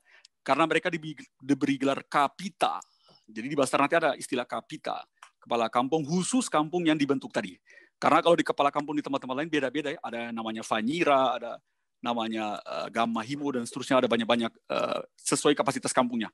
Nah, untuk kampung-kampung yang multi etnis ini mereka dikasih gelar kapita. Di sini terlihat sekali perbedaannya, karena orang Arab hanya diberi gelar letnan, Lieutenant der Arabis. Karena jumlahnya sangat sedikit tadi ke Ayah bilang tuh. Jumlahnya paling sedikit. Jadi kepala kampungnya tuh hanya dapat gelar letnan. Sementara orang Cina dan orang Makassar yang sangat banyak, kepala kampungnya dikasih gelar kapitein atau nyambung dengan bahasa Ternate tadi kapita. Nah, ketika diakui Kesultanan Ternate, si Arab yang tadinya lieutenant di bahasa Belanda masuk ke Kesultanan Ternate jadi kapita. Statusnya jadi sama dengan Cina dan Makassar. Jadi ada sampai sekarang ada kapita Arab. Alhamdulillah masih hidup orangnya. Ada kapita Makassar, masih hidup juga orangnya. Dan ada kapita Cina. Nah, kapita Cina baru saja meninggal tahun lalu orangnya, Bang Yuan. Ko Hui, kita bilangnya Ko Hui. Yang ahli waris pemilik bioskop Benteng tadi itu, beliaulah kapita Cina. Orang sangat berpengaruh di komunitas Cina sehingga dia dikasih gelar kapita Cina. Tetapi di kapita Cina juga ada lieutenannya. Jadi ada letnan Cina. Karena jumlahnya sangat banyak. Jadi ada kapita Cina, ada letnan Cina. Letnan Cinanya masih hidup sampai sekarang. Salah satu pendeta di Klenteng tadi, di Konghucu tadi. Salah satu pendetanya tuh jabatannya di Kesultanan adalah letnan Cina. Kita temukan mereka ini semua ada di satu saat yang sama ketika ada ritual Kololi Kie Motengolo. Jadi di Kesultanan Ternate itu ada ritual mengelilingi pulau lewat laut. Disitulah para kapita mewakili etnis ini diundang dengan segala kebesarannya. Mereka akan menggunakan bajunya, menunjukkan ciri khasnya, dan menggunakan perahunya sendiri. Ini ritual yang sangat keren sekali. Ratusan tahun umur ritual ini. Saya ikuti ritual ini dari 2008, Bang Yohan. Saya ikuti betul 2008, 2009, 2010, 2011, 2012 saya sekolah. Bolos beberapa tahun, saya balik sekolah, ikuti terus ritual, dan ketemu itu. Setiap kapita itu selalu diundang. Mereka punya perahu sendiri untuk mengikuti ritual. Kemudian di festival, kalau sudah modern, ada festival Legugam, para kapita juga diundang di acara pembukaan dan penutupan. Fungsinya masih mirip-mirip. Jadi kalau di zaman VOC, fungsinya untuk menenteramkan komunitasnya lah. Jadi dikasih gaji oleh Belanda biar tidak berontak lagi lah, biar gampang diatur. Kan kepala kampungnya udah ada nih, tinggal tangkap kepala kampungnya, selesai lah, bawahannya nggak berani ngamuk. Nah, tapi ketika sudah zaman merdeka, fungsinya sebagai kapita, jadi lebih banyak ke fungsi adat dan kebudayaan. Tidak hanya simbol semata, tapi ada identitas dan perwakilan antar etnis. Ini yang bikin menarik sekali. Dan semua itu tinggalnya dikelilingi yang kita sebut ron kampung Cina tadi, kecuali Kampung Makassar. Kampung Makassar sendiri saja yang terpisah. Ada di utara, Benteng, Oranye. Mengapa dia terpisah sendiri? Ada juga ketemu jawabannya. Karena secara politik spasial, di arsitektur kita bilang spasial politik, ada banyak sekali riset-riset dari Profesor Abidin Kusno. Kenapa kota kok dibagi berdasarkan identitas politik dan seterusnya. Nah, Kampung Makassar ditempatkan di bagian utara, satu-satunya sendiri dia. Sementara Cina, Arab, Melayu, dan lainnya ada di selatan dan di belakang Benteng. Karena si Kapita Makassar inilah yang diberi tugas oleh VOC sebagai penghubung ketika VOC mau berurusan dengan Sultan Ternate. Jalannya pun lurus. Jadi kalau kawan pejalan ke Ternate, jalanlah di Jalan Sultan Hairun, kalau nggak salah nama jalannya. Ada Masjid Sigi Cim. Dulu namanya Masjid Anur, sekarang Sigi Cim. Nah, di dekat Sigi Cim itulah ada rumah Kapita Makassar. Dia diberi tugas untuk sebagai penghubung juga. Salah satu tugasnya penghubung antara kepentingan Belanda dan kepentingan Kesultanan. Karena rumahnya persis depan jalan yang lurus panjang. Dan itulah satu-satunya jalan kalau orang Belanda mau ketemu Sultan. Dan sebaliknya, utusan dari Sultan mau ketemu Belanda. Jadi ibu kota Kesultanan yang ada Kedaton, ada Istana Sultan, dan ibu kota VOC dan Belanda yang ada Benteng Oranye, itu jaraknya tidak terlalu jauh, tidak sampai sekilo, sekitar 600-700 meter aja. Jadi orang bisa berjalan kaki, Bang. Nah, yang tugasnya jalan kaki bolak-balik sebagai penghubung ini adalah Kapita Makassar. Itulah kenapa kampungnya ada di tengah, di antara ibu kota Kesultanan Ternate, Sosio, dan Benteng Oranye. Ya, menarik sih cerita tentang kenapa posisi Kampung Makassar selalu menjadi strategis ya. Karena tidak hanya di Ternate sepertinya, di Tangerang gitu ya, itu dulu juga ada benteng. Malah namanya orang menjuluki Benteng Makassar karena banyak orang-orang Makassar yang bekerja untuk VOC ya. Mungkin saya nggak tahu, mungkin lebih jiwa fight-nya lebih kenceng gitu ya. Mungkin dia ditempatkan di situ, barangkali bisa menjadi salah satu tengara gitu.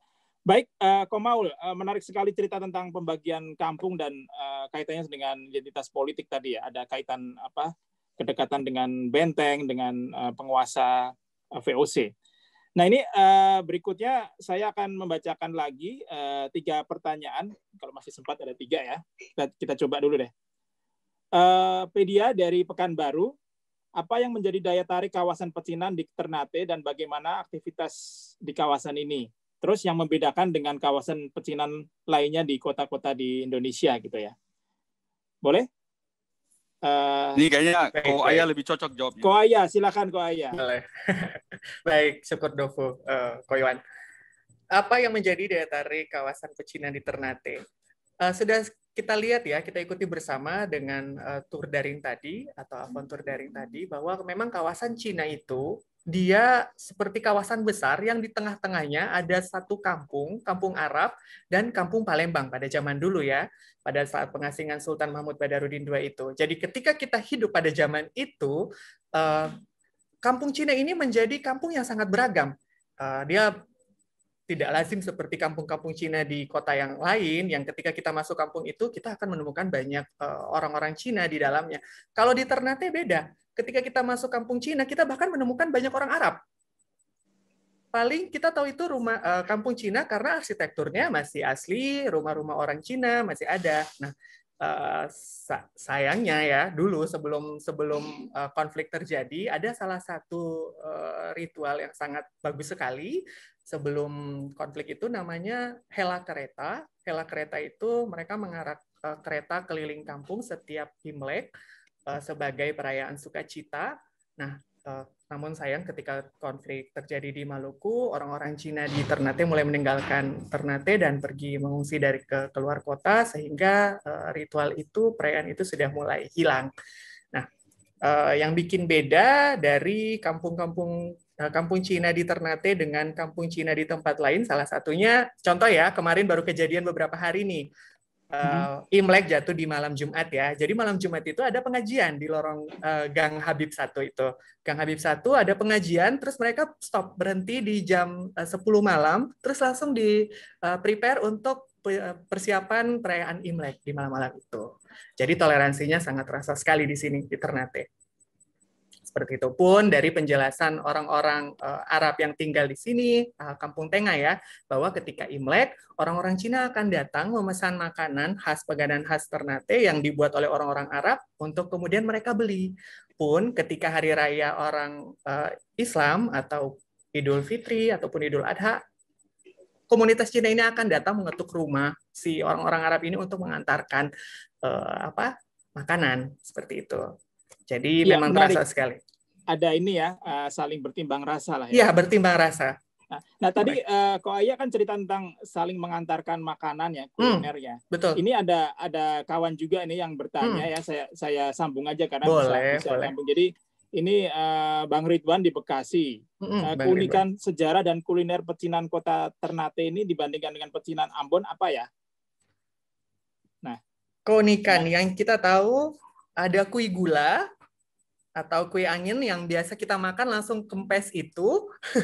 Kalau di Ternate kita bilang aja kue angin, orang udah tahu kok. Itu khas sekali di sini. Terus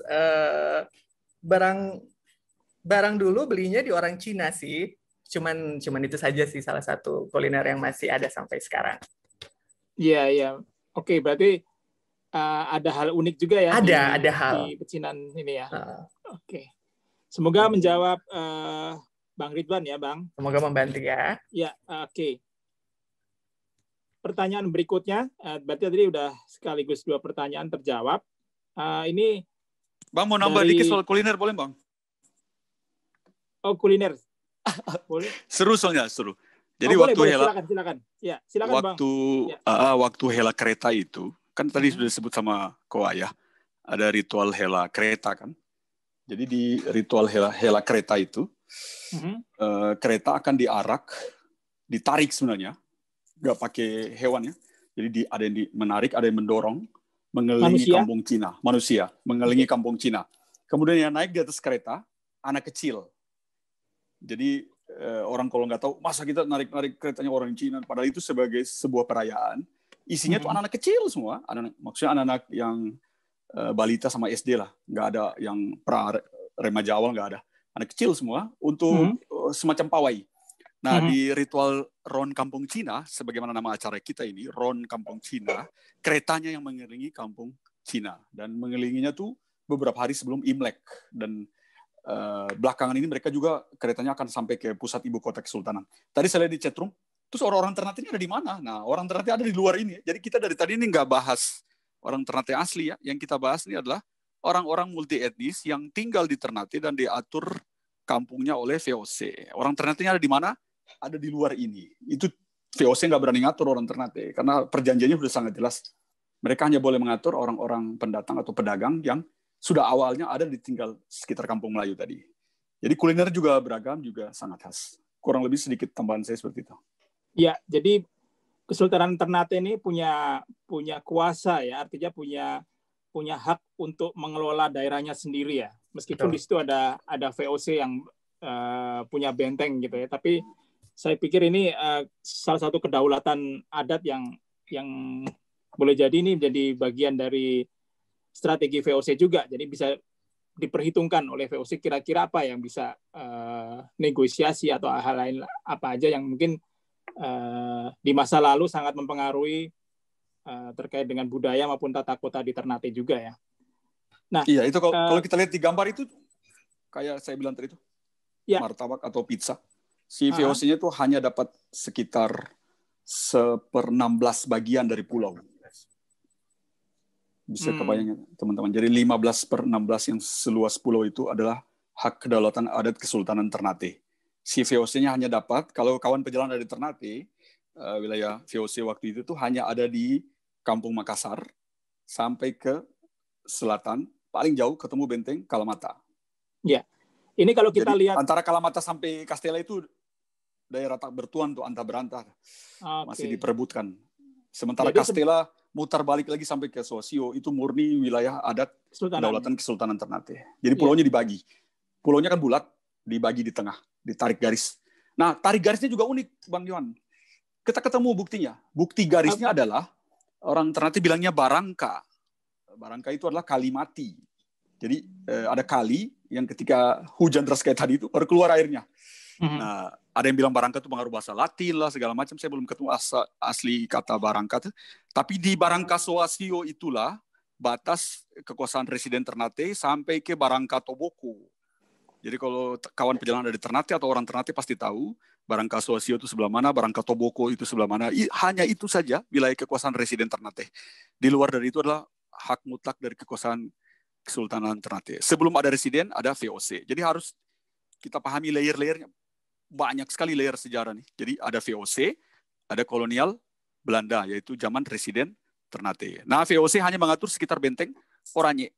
Hanya kampung-kampung tadi aja. Kampung Makassar, benteng Oranye, Kampung Melayu, Kampung Tengah, Kampung Nasrani, sedikit permukiman Eropa, sampai ke pelabuhan yang sekarang aja. Ketika jadi Residen Ternate, 1800-an, sampai Indonesia merdeka, wilayahnya terus meluas ibu kota sampai ke Barangka Toboko. Dulu waktu saya kecil, kalau nggak salah itu ada bekas tugu di Toboko tuh dipasang sebagai penanda.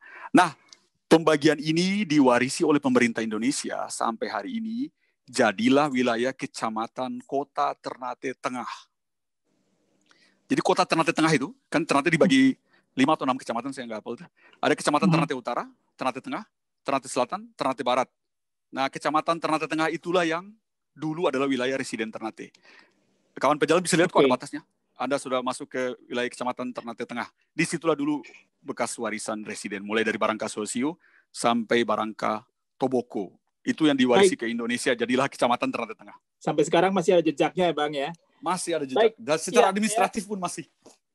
Jadi teringat ini sih, kalau kawan jalan lihat ini ya, litograf abad ke-17 ya, 18-17 itu Valentin itu dia melukis Ternate dari benteng sampai ke arah kesultanan itu begitu jelas ya. Titik-titiknya apa saja, termasuk garis yang lurus yang menghubungkan antara benteng dan kesultanan itu saya pikir ada itu ya, ada digambar dengan jelas oleh si Valentin, François Valentin. Baik, ini sama ada De Klerk pertanyaan. juga Bang Yohan. Ya, bagaimana? Sama De Klerk juga, residen De Klerk yang paling detail sekali cerita Ternate di periode 1890-an kalau nggak salah. Lain kali kita akan membahas sisi ini ya, litografi juga dengan banyak banget Ternate ya. Kita seru membahas itu. Baik, ini ada penanya terakhir berikutnya, Mbak Diah dari Nganjuk, Jawa Timur. Apakah ada catatan sejarah yang berkaitan dengan bencana alam yang terjadi di Ternate dan mempengaruhi cara hidup masyarakat? Kira-kira bagaimana? Ini kan pulau gunung api, pasti ada sesuatu yang bisa dipelajari dari bencana masa silam. Betul sekali. Betul sekali. Pertanyaan sangat menarik sekali, Ibu Diah dari Nganjuk. Ada catatannya. Yang nyatat siapa? Residen Ternate De Klerk di akhir abad ke-19. Jadi periode 1800-an itu, saya bukan orang sejarah ya, jadi nggak terlalu hafal tahun-tahunnya. Mohon maaf kalau saya salah sebut angka. Jadi residen Ternate, residen itu kalau zaman sekarang tuh mungkin gubernur kali ya Bang ya. Karena di Cirebon juga ada residen Cirebon, di Jawa Barat juga ada masing-masing punya residen kan. Jadi wilayah kekuasaan di bawah gubernur jenderal Belanda itu ada namanya residen kalau nggak salah. Residen Ternate itu salah satu namanya De Klerk. Dia mencatat gempa bumi sangat detail sekali catatannya. Jadi letusan gunung api yang sudah diberi nama Gamalama ini, dulu kan gunung kita punya nama lokal Bang Yohan. Jadi nama puncak top of Ternate itu di zaman kolonial itu ditulis Peak van Ternate. Jadi puncaknya gunung Ternate, tidak ada nama. Padahal kalau kita wawancara ke masyarakat lokal, punya nama. Setiap bukit di atas gunung kita tuh, ada beberapa bukit itu masing-masing punya nama dan namanya pakai bahasa Arab. Sangat kental sekali nuansa syariat Islamnya. Bahkan puncak atau top gunungnya pun dinamai dengan nama-nama bahasa Arab. Atau nama-nama tempat di Tanah Suci. Kurang lebih seperti itu. Nah, sekarang sudah diganti namanya menjadi Gunung Gamalama. Nah, nama Gunung Gamalama juga panjang kalau kita bahas toponimi, karena Gamalama adalah salah satu ibu kota besar sekali. Gamlamo ya? Gamlamo. Jadi dipindahkan ke nama gunung dan nama kelurahan. Jadi yang tadi kita bahas itu, secara administratif sekarang berada di Kelurahan Gamalama. Kampung Cina, Kampung Tengah, dan seterusnya. Itu semua masuk dalam wilayah administratif Kelurahan Gamalama. Dari segi nama aja, dia sudah sangat pusat. Karena namanya terinspirasi dari nama Gamlamo. Kemudian kembali ke bencana alam, gempa bumi paling sering. Jadi ada gempa bumi tektonik dan vulkanik. Kita belum ketemu catatan tsunami di Pulau Ternate. Kalau di pesisir Halmahera sudah banyak catatan tentang tsunami. Di Ternate mungkin ada, tapi sependek pengetahuan saya belum ketemu catatan tsunami. Yang kita paling sering ketemu tuh catatan gempa bumi. Jadi gempa buminya itu berulang-ulang. Bahkan berulang-ulang di catatannya De Klerk tuh. Dampaknya cara hidup masyarakat Ternate sangat berdampak ke arsitektur. Jadi rumah di Ternate periode 50-an atau 1800-an akhir, bahkan dari 1700 sudah muncul rumah-rumah kayu yang disambung tanpa ada paku kayak orang zaman sekarang. Jadi sistem sambungan kayunya itu bagus sekali. Orang Ternate menyebutnya fala kanci. Jadi kalau kawan pejalan menggunakan kemeja, di tengah itu ada kancing, ada kenop dan lubangnya itu dimasukin. Jadi fleksibel ya. Kalau ditarik kan langsung putus baju kita. Sefleksibel itu fala kanci. Jadi ketika ada gempa bumi, dia ikut bergoyang. Tapi nggak kelihatan ya goyangnya. Bukan kayak ada musik terus goyang-goyang rumahnya. Nah, itulah filosofi fala kanci. Fala itu rumah, kanci itu kancing dari asal pengaruh bahasa Melayu. Karena kayunya tuh akan ikut bergoyang ketika ada gempa bumi. Pengaruh gempa yang sering berulang-ulang, rumahnya semua sambungan kayu yang terkuncinya bagus, terkancingnya dengan bagus sekali. Kalau diteliti secara struktur masuk sekali. Banyak sekali penelitiannya, tapi saya nggak punya slot untuk bahas riset Falakanci di sini. Kebetulan saya juga meneliti Falakanci, tapi bisa jadi episode yang lain juga. Yang kedua pada atap bangunan. Kalau lihat Sigi Lamo, Masjid Kesultanan Ternate, Sigi itu masjid, Lamo itu besar, sangat tajam ya, beda banget dengan Masjid Agung atau Masjid Kesultanan Demak, Masjid Kesultanan Jogja, Solo, mana lagi, Cirebon, dan seterusnya. Itu atap kemiringannya agak tidak setajam kemiringan di Ternate. Bahkan bertingkat-tingkat sampai ke 7. Jadi ada 7 tingkat yang sangat tinggi itu karena ada nilai filosofi dan ada nilai fungsional juga. Yaitu ketika gunung api meletus, karena kita tinggal di pulau gunung api ya Bang, setiap gunung api meletus tuh fenomena yang paling nyata adalah debunya. Kita tuh kayak orang winter kalau di Eropa atau Amerika Utara. Debunya tebal banget, menutupi semua atap bangunan. Jadi bangunan-bangunan utama yang sangat besar tuh dibuat sangat runcing, biar debunya tuh mengalirnya lebih cepat ketika ada hujan. Sedikit hujan kayak langsung hilang debunya. Nah, apa terjadi dengan rumah-rumah rakyat? Rumah-rumah rakyat sesudah masuk teknologi lebih banyak menggunakan atap seng. Jarang banget di Ternate orang pakai atap genteng, karena genteng kan sambungannya banyak. Kalau banyak kemasukan sesudah gunung meletus, debunya tuh ribet banget membetulkan debu yang ada di atas atap. Jadi pengaruh dari struktur bangunan, atap, kemudian banyak secara psikologis panjang lebar kalau kita bahas nggak bisa di sini. Bang, ada di kolom chat yang berulang-ulang menanya tuh kayaknya. Baik, terima kasih Komaul. Menarik sekali pembahasannya dan kita sudah tiba di penghujung acara ya. Mungkin iya sayang sekali. Padahal banyak kalau sekali pertanyaan belum terjawab nih.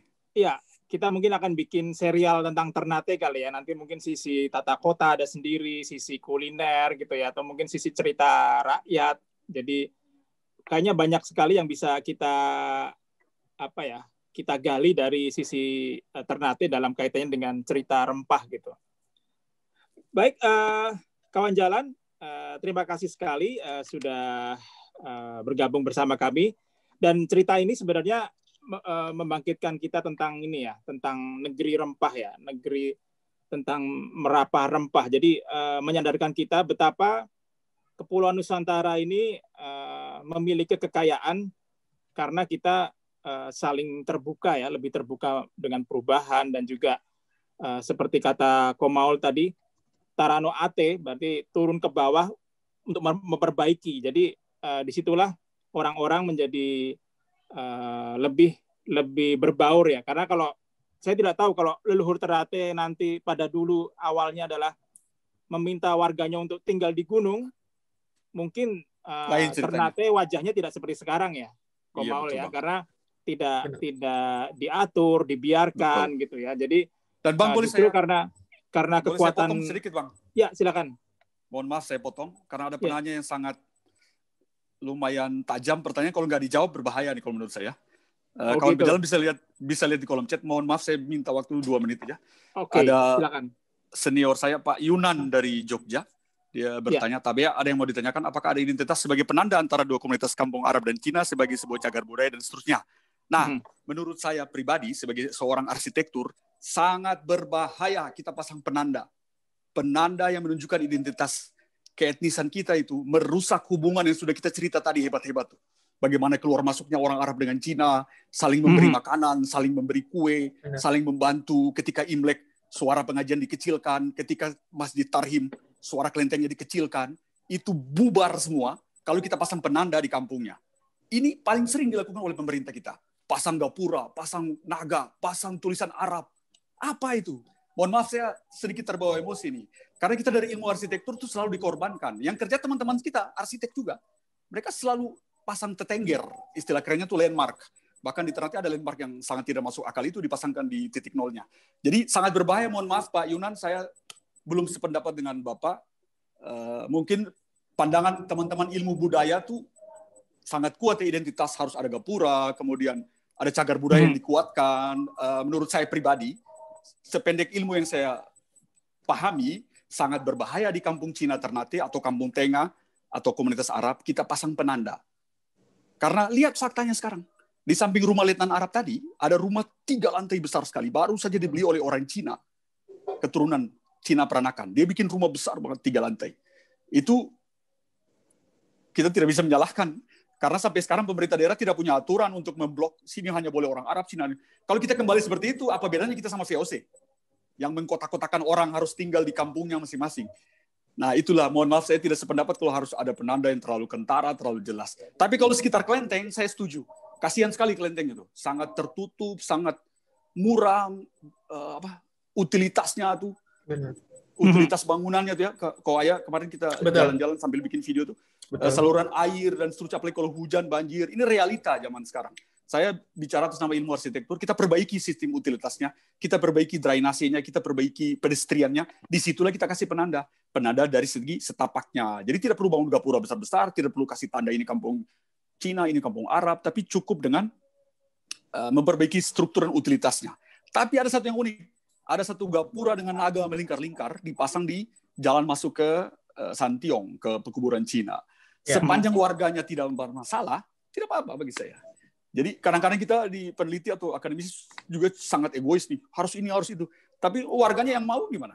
Nah, disitulah butuh pendekatan-pendekatan lebih banyak sebenarnya. Karena kita akan bergesekan antara etnis, yang leluhur kita sudah mewariskan dengan Tara no Ate, turun dan pikatlah, turun dan rangkullah.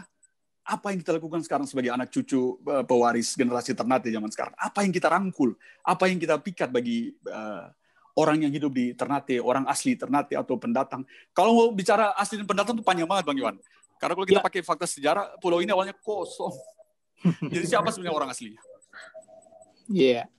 Terima kasih, Komaul. Saya pikir tadi juga akan membingkai diskusi kita hari ini ya, jalan-jalan yang saya pikir ini malam minggu yang berkualitas lah ya. Sore-sore atau di Ternate sudah hampir jam. Kita sudah mau maghrib nih. Sudah maghrib ya. Ya. Ada Ibu Cynthia yang komen. Saya setuju dengan Ibu Cynthia, rekan saya, asosiat profesor dari Unstrat. Betul sekali Ibu Cynthia. Yang jadi penanda sebenarnya bangunannya itu sendiri, karakter bangunan yang dikuatkan kembali. Bangunan Cina ada di sini, bangunan Arab ada di sini, bangunan Melayu ada di sini. Mereka bersebelah-sebelahan, berbaur, tapi bangunannya yang jadi kuat. Kalau kawan pejalan ke Melaka, kan bloknya masih kuat tuh, blok warisan Portugis VOC. Di sini kampung Portugis, bahkan diwarna-warnai lagi, yang merah apa, yang ini apa. Nah di Ternate paling unik, karena mereka berbaur. Tapi bagaimana cara bikin penanda? Kalau mohon izin mau jawab pertanyaan Pak Yunan tadi, saya setuju. Penandanya adalah arsitekturnya itu sendiri. Kita tidak perlu kasih tambahan-tambahan baru, tapi kita perkuat bangunannya. Mana bangunan Cina dengan arsitektur khasnya, kita kupas fasadnya. Banyak sekali rumah-rumah Cina yang cantik sekali tadi, di depannya dikasih seng, dikasih iklan reklame yang menutup tampilan asli. Kami kecewa sebenarnya dari ilmu arsitektur, tampilan asli kok ditutupi reklame. Nah, penandanya itu betul kayak kata Ibu Cynthia tadi dari Unstrat, kita tampilkan kembali arsitektur khasnya yang pengaruh Melayu, pengaruh Cina. Bahkan di satu rumah Letnan Arab tadi itu ada 4 unsur kebudayaan dunia bergabung dalam satu rumah. Itu bikin saya terkaget-kaget. Selama saya di Ternate saya nggak kaget.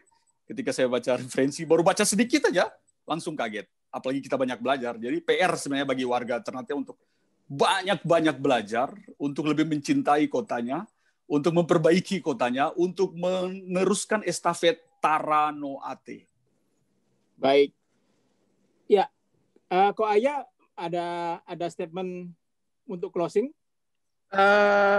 Mungkin tadi ada yang terlewatkan ya, bahwa ada satu fakta menarik. Di samping kiri rumah Letnan Arab itu, selain sekarang sudah menjadi rumah orang Cina, di seberangnya rumah orang Cina itu ada satu rumah dengan arsitektur Melayu yang di dalamnya ditinggali oleh keluarga India. Jadi sangat beragam sekali ternyata di dalam kampung Cina itu, di dalam kampung Tengah. Itu saja sih. Selebihnya saya setuju dengan disiplin ilmu yang Ko Maulana kasih. Saya sepakat. Ya, sebenarnya perbincangan ini mengarah pada bahwa orang-orang Ternate itu sungguh kosmopolit ya. Jadi betul sekali. Tadi yang disampaikan Ko Maul dan Ko Ayah menunjukkan bahwa sangat berbaur sekali, bahwa di kampung Cina, di tengahnya ada kampung Palembang, ada kampung Arab, dan itu berdekatan. Ini yang membedakan dengan tata kota di bawah VOC juga yang di Sumatera ataupun di Jawa yang begitu sangat ada segregasi gitu, kalau kita boleh bilang ini ya, bahwa itu ada penegasan batas-batas yang jelas gitu. Makanya Ko Maul tidak setuju apabila batas-batas itu malah diaplikasikan di Ternate, karena dari dulu Ternate memang sudah seperti itu, sudah membaur, sudah sangat kosmopolit gitu ya orang-orangnya, bahkan untuk kulinernya pun juga kosmopolit juga.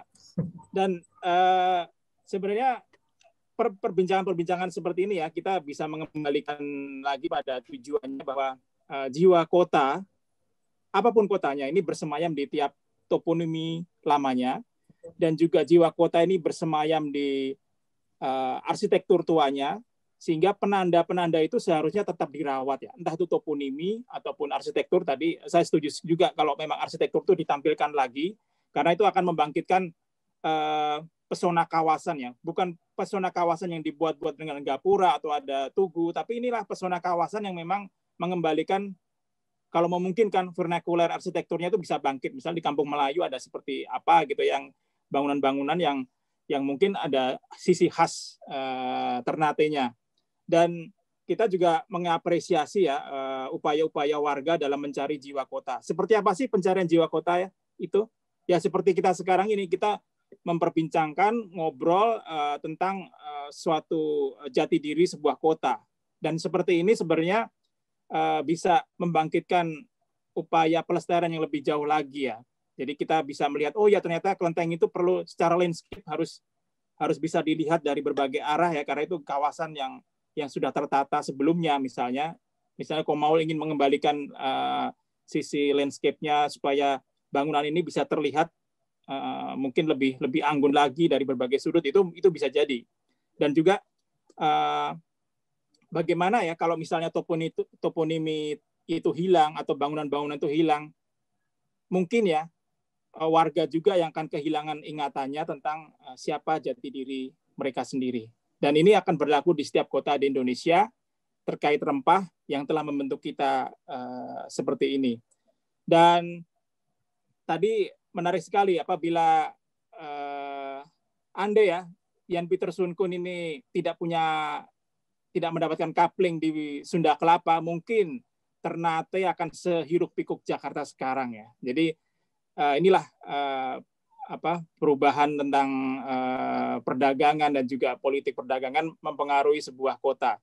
Yang menarik adalah yang mungkin kita bahas berikutnya, pertemuan berikutnya adalah kota kolonial pertama di Indonesia ya, di Nusantara ini ya, itu ada di Ternate. Nah, ini menarik sekali ya Bang Maulana ya, mungkin kita bisa akan bahas di lain kesempatan. Terima kasih kawan jalan, terima kasih Ko Maulana, Ko Ayah Li, Syukur Dofu, semuanya. Sampai ketemu di Avontur Daring berikutnya. Kawan jalan semua, terima kasih telah bergabung bersama kami. Silakan kunjungi website dan media sosial kami di Instagram Nat Geo Indonesia, Facebook Nat Geo Magazine ID, Twitter di NG Indonesia. Kemudian kita ada YouTube juga Nat Geo Indonesia, website di www.nationalgeographic.co.id.